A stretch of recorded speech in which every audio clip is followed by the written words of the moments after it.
Hey everyone, so today we're going to go behind your walls to unpack the hidden logic of your home's electrical system. And it's actually this brilliant, surprisingly simple system that's designed to do one thing above everything else: keep you safe. Okay, just picture this, because we've all been there. You're making some coffee, the toaster's going, maybe you fire up the microwave, and then poof. Everything just goes dark and silent. Your first thought is usually just frustration, right? Ugh, something broke. But what if I told you that moment of darkness wasn't a failure at all? What if it was actually a total success? It was your home's invisible guardian stepping in to stop a real disaster. Today, we are going to solve the mystery of that tripped breaker, and it all starts with what I like to call electricity's hidden highways. To really get what's going on, we first have to understand the path electricity takes to power all your stuff. And this path, it has a name. It's called a branch circuit. Think of it like a dedicated road just for electricity. It all starts at the main hub. That's your breaker panel. And it branches out through the walls, delivering power exactly where you need it, whether that's an outlet for your lamp or, the switch for your ceiling fan. So every single one of these branch circuits has three main parts. First, you've got the source, which is the breaker panel. Second, there's the path itself. That's the wire inside your walls, which is technically called the conductor. And third, you have the destination, or the load, which is just a fancy term for whatever you plug in. Your TV, your toaster, whatever. Okay, let's zoom in on that second part, the conductor, or the wire. Now, if you've ever seen electrical wire, you know it comes in all these different thicknesses. And that is definitely not just for looks. The size of that wire is honestly one of the most critical safety features in your entire house. And the idea here is actually really simple. A thicker wire is just like a wider water pipe. It can handle a way bigger flow without any strain. In the world of electricity, we call that flow amperage, or amps for short. So take a look at this. An electric kettle. That's what we call a high-load device. It needs a massive amount of electrical flow to heat up water that fast. That means it needs a thick wire, a big pipe, to handle all that demand. A phone charger, on the other hand, that's a tiny load. It just sips electricity, so it can get by with a super thin wire. And here's the crucial point. This isn't just a good idea. It's a fundamental rule spelled out in the National Electrical Code, or NEC.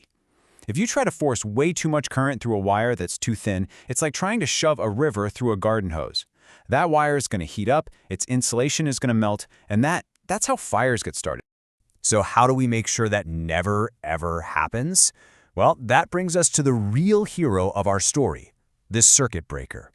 Its official name is the overcurrent protection device. This simple little switch, just sitting there quietly in your breaker panel, has one and only one critical mission. That's it. It's a really common misconception that a breaker is there to protect your expensive TV. It's not. Its one and only job is to protect the wires that are hidden inside your walls from overheating and, causing a fire. Your TV is kind of on its own. You see, the breaker is like a vigilant gatekeeper. It is constantly monitoring the flow of electricity, the amps. And if that flow ever, for even a second, goes over the safe limit for the wire it's connected to, it immediately trips and shuts off all the power to that circuit. So that poof you heard earlier, yeah, that was just the sound of your guardian doing its job perfectly. Okay, so we have the wire and we have the guardian for the wire. But how do professionals make sure they are a perfect match? Well, they definitely don't guess. They follow a very precise set of rules. How do they know what the safe limit is for any given wire? Well, it's all written down for them in the Instruction Manual for Electrical Safety, the NEC. And here's a little peek at the recipe. Electricians use official tables just like this one. So the code says that a standard 14-gauge wire can safely handle a maximum of 15 amps. So what size breaker do you use? A 15-amp breaker, of course.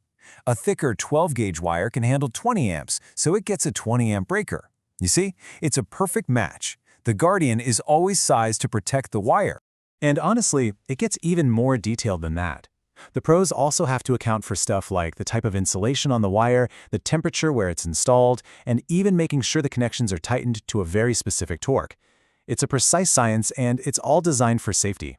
Okay, let's bring this all home.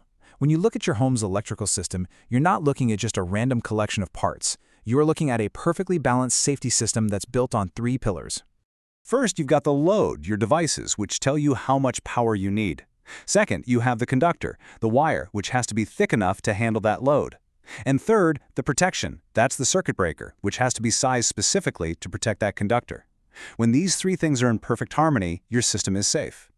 A tripped breaker is just the system's way of telling you that, for a moment, that balance was broken.